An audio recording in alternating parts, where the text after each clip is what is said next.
বাংলাদেশের কোনো হাজি লাগেজে তামাক পাতা, জর্দা কিংবা গুল নিয়ে যান।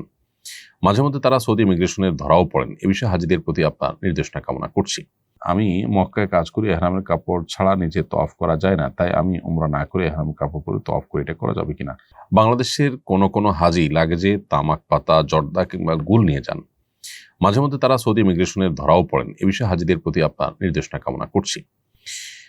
খুবই গুরুত্বপূর্ণ একটি প্রশ্ন এবং আমাদের হজযাত্রীদের সতর্ক থাকা বিশেষ করে এক্ষেত্রে খুবই বাঞ্ছনীয়।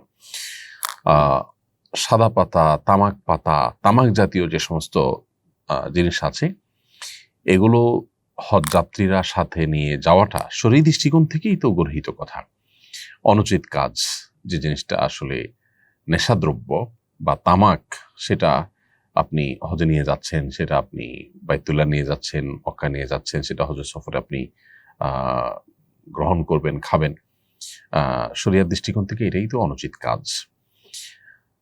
এই বিষয়গুলো বিশেষ করে তামাক পাতা, তারপরে গুল, এই যে সাদা পাতা ইত্যাদি, এগুলো মানুষের স্বাস্থ্যের জন্য যে ক্ষতিকর সেটি বোঝার জন্য তো আসলে পণ্ডিত হওয়ার প্রয়োজন, আমরা সবাই জানি কম বেশি।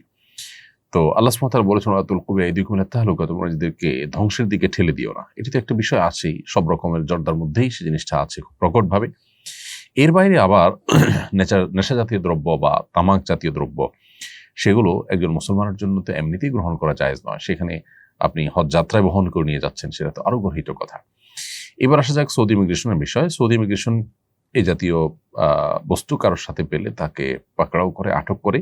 অনেক সময় দেখা যায় যে হজ বা উমরার যাত্রী সাথে সাদা পাতা, তামাক পাতা, জর্দা, এই সমস্ত গুল ইত্যাদি নিয়ে অনেকগুলো নিয়ে গেছেন এবং সেগুলো ধরা পড়েছে স্ক্যানার মেশিনে। স্ক্যান মেশিনে ধরার পর দেখা যাচ্ছে যে তাকে আটকে রাখা হয়েছে, জিজ্ঞাসাবাদ মুখোমুখি করা হয়েছে, কেন তিনি মাদক দ্রব্য, তামাক জাতীয় দ্রব্য কেন এনেছেন। তাকে অনেক জিজ্ঞাসাবাদের মুখোমুখি হতে হচ্ছে এবং নাজেহাল হতে হচ্ছে।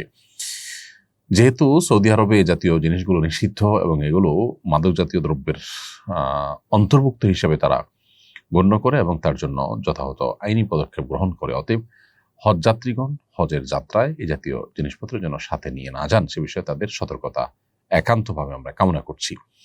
আমি মক্কায় কাজ করি, এহরামের কাপড় ছাড়া নিজে তওয়াফ করা যায় না, তাই আমি উমরা না করে এহরামের কাপড় পরে তওয়াফ করি, এটা করা যাবে কিনা? অনুচিত। তওয়াফ তো হয়ে যাবে, বড় কোনো গুনাহ হয়তো হবে না, কিন্তু এক ধরনের প্রতারণা যেহেতু আছে, জন্য এটা অ্যাভয়েড করা উচিত। ঈমানদার প্রতারণা করতে পারে না।